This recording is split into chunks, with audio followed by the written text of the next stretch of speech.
It's a Monday evening in a midterm election year, which means voters somewhere are heading to the polls tomorrow. This time, it's primary voters in Georgia, Kentucky, and Arkansas, and a runoff in Texas. To give us an early look at what to watch, I'm joined by Amy Walter of the Cook Political Report and Stuart Rothenberg of Inside Elections. Welcome, Amy and Stu. Let's talk about some of those primary races now. Two in particular, Georgia and Texas, have caught a lot of people's attention. In Georgia, it's the battle of the Staceys, right? Stacey Abrams versus Stacey Evans. In Texas, it's a runoff between Laura Moser and Lizzie Fletcher. Amy, what do we know about the Democrats right now? What do these two races tell us about where they are right now? Well, I think the most important thing is the thing that you mentioned at the beginning, which is, if you noticed, all these names were female. So we're seeing a lot of these contests. Also, we have a contest in Kentucky where there's a woman in a very competitive primary. So women have been a big story of this 2018 election. In either case, we're going to see a woman come out of one of these primaries and be the nominee. There's some debate. A lot of it is centered in Washington about whether there's this ideological battle going on the Democratic side between sort of the Bernie progressive coalition and the more centrist Hillary Clinton coalition. I think really what's happening is much more stylistic than it is substantive. It's less ideological than it is about the real fervor on the Democratic side, not just to turn out and vote and put more Democrats in office and be a check on President Trump, but to do it in a way that brings in a whole bunch of new people. And so what you're seeing in both the Texas race and the Georgia race, one Democrat is saying, if we're going to win, we got to do it by bringing out younger voters, voters of color, people who don't normally turn out in midterm elections. You're not going to do that with sort of a mealy-mouthed, moderate message. The other Democrat saying, the only way we win in places like Georgia and Texas, you got to win Republicans. These are not overwhelmingly Democratic areas. So that's really what we're going to be watching for in the primary, and then how they translate that. Whoever wins has to translate that vision in a general election. Stu, what do you make about that? There's a lot of talk about this, the battle for the soul of the Democratic Party. I think right? Amy is being too kind. She's being very kind. That I think in many cases, reporters, analysts are trying to kind of impose a single interpretation on every race throughout the country. I think the Texas 7 race with Fletcher and Moser is an establishment versus insurgent progressive fight. The Democratic Congressional Campaign Committee and Emily's List have both endorsed Lizzie Fletcher. Laura Moser is the kind of Bernie Sanders insurgent progressive, hold your feet to the fire, you got to be true blue on every issue. The Georgia race is much less so, right, Amy? There's a racial component here. We have a African-American woman and a white woman, and it's true that traditionally the argument was nominate the white woman who can hold the African-Americans and yet get white voters otherwise. That was the safe bet, right? That was the safe bet. But otherwise, this race isn't really the ideological race. Right.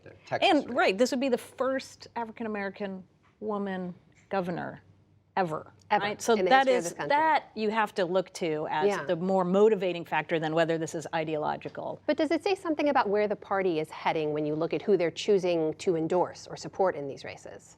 Oh, yeah, I think the party is divided. Look, both parties are divided. They have multiple wings, and they're trying to figure out, how do we all get along here? How do we nominate candidates who can appeal to broad spectrum of voters and have enough charisma and energy to bring out the base, the core believers? Right, and this is the other issue in this election is so much of, especially on the Democratic side, the candidates who are coming, this is organic. And these people just decided one day they were going to run. The Trump election really energized them in a way that we haven't seen before. You know, normally the parties, they go out, they recruit somebody in these districts, and then maybe there's an insurgent that comes in that they didn't expect. In this case, there are 5 or 6 or 7 candidates they never talked to. They don't have anything to do with the party.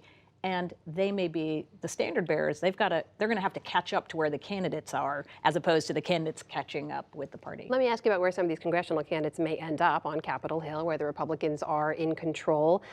They seem to have hit some road bumps, though, right? They failed to pass the Farm Bill on Friday. There's a new battle over immigration brewing now between the moderates and the Freedom Caucus. Amy, tell me about this. Is the Republican Party sort of at war with itself right now? Stu made this comment. They're always at war, right? The parties are always at war with themselves.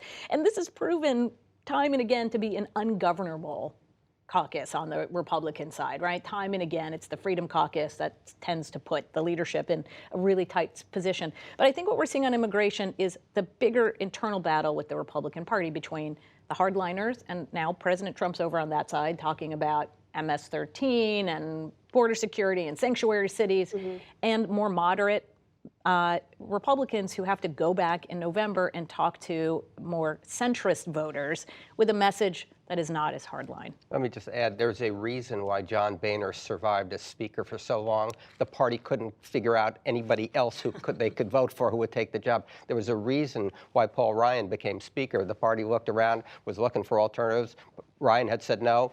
Finally, they had to get Ryan. So leading this group is very difficult. And in fact, the nature of political leadership now is much more difficult when you have these outside forces competing against the establishment. Speaking of leadership, I want to ask you, Stu, before we go, in reaction to the Texas shooting last week, we did hear from Senate Majority Leader McConnell basically expressing his condolences, calling it a senseless act of violence. We haven't heard a plan. We haven't heard any, let's move for action, let's take this up, let's do this. Is this where we are now? Is this just the way it will move forward? States will have to step up if they want to see some action taken? Yeah, I can't imagine the Hill doing anything in the near future. And you've seen some states address the issue in terms of gun control or access to guns. No, it's going to have to be in the states. The only way guns is a national issue has to do with the midterm elections and motivating and mobilizing college-educated white women who have simply had it now with guns and shootings and school shootings. That's the core group for whom this could become a voting issue. They're a key group, and they can be affected by these efforts. Yep. But otherwise, the states are going to have to take the lead in terms of legislation. Very quickly, right, and not just those women, but also younger voters who have been marching in the streets. Are they going to show up to the ballot box? We'll see, indeed, in the midterms ahead. Amy Walter and Stu Rothenberg, always good to talk to you. Thanks for being here. You're welcome.